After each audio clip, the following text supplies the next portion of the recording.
I'm still figuring out what the best way is to review nonfiction books, so bear with me in this video.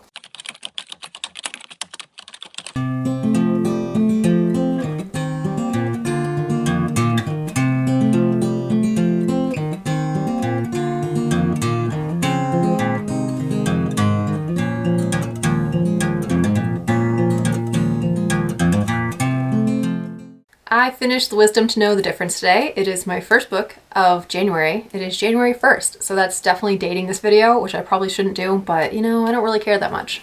I first picked this book up a few years ago, maybe 2023. I know that I at least started it in 2023, and I didn't make it very far in.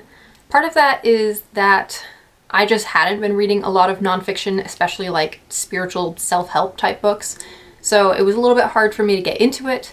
And then I was also in college, and you know, the excuses, they can go on and on. But the point is, I never finished it, and I decided in 2025 that I wanted to actually read it. And I'm glad that I did. I actually got a lot out of this book. It is, as the title says, about the wisdom to know the difference. But it takes the Serenity Prayer and breaks it down, and is just very helpful whether you struggle to let go of things that you can't change, or if you struggle to change the things that you should and you're just too timid and, you know, don't want to bother. There's something in this book for you. If you don't know, the Serenity Prayer goes like this. God, grant me the serenity to accept the things I cannot change, courage to change the things I can, and wisdom to know the difference. So that's obviously where the title comes from. But in this book, Eileen Flanagan interviews many different people from all different walks and religions, and uses their stories as ways to give advice and make her points throughout it, that there's things that we should change and that we should try to change those. And her conclusion really for that point is that things get changed more when you have a community that's working towards something, or when you have more than just yourself. But it still is important for us to know the things in our own lives that we can and should change, the things that are causing us hurt or that are just roadblocks in our lives that we should actually actively work toward changing.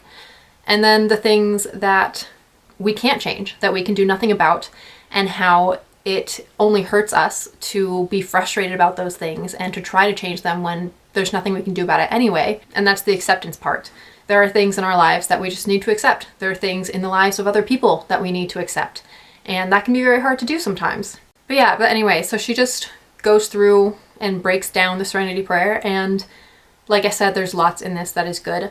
I took a lot of things out of it. There were a lot of things, especially towards the middle and end, that I could see in people around me, or things that I saw that could help people around me, where I'd read a little bit and be like, oh, that's a really cool quote that I think would apply to this person, or this is something that applies to me in my life right now, something that I've been working on learning, but maybe has not fully sunk in yet. So the last few months have been a good time for me to read this. It has been applicable to my life, and I would recommend it. You definitely need to use discernment when reading it, especially as a Christian, as she does interview people of different walks of faith. Though Eileen Flanagan herself is a Quaker, she tries to make this as applicable to as many people as possible.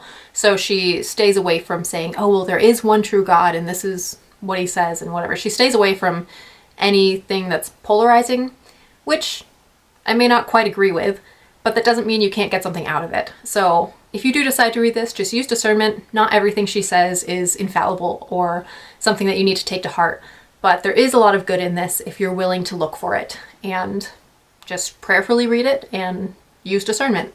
That's really the best advice I can give. But I would recommend it. It was a good read. It was very helpful. I don't know that I'm going to hold on to it. I'm going to try to pass it on to some people, and then once they've read it, if they want to, then I'll pass it on to somebody else, leave it in a little free library, or a take a book, leave a book, and hope that it can help influence somebody else positively. And those are really all my thoughts on this. Like I said in the beginning, I'm still figuring out how to properly review nonfiction books, because there's not characters to talk about, there's not a plot. I could talk a little bit more about the writing, but I think the writing was all right. It was not quite the easiest to get through, but it was definitely not the worst either. There were just a few times where I got a little bit bogged down because of the writing, but otherwise it's not too bad. So yeah, I really don't have much else to say about it, but let me know if you like these kind of videos. Do you like the nonfiction reviews? Are those helpful? Would you consider reading The Wisdom to Know the Difference, or is that not something that interests you? Yeah, let me know down in the comments. Let's have a conversation. And as always, if you like the video, please give it a thumbs up and subscribe down below. And that's it for this one. So I will see you in the next video. Thanks for watching. Bye-bye.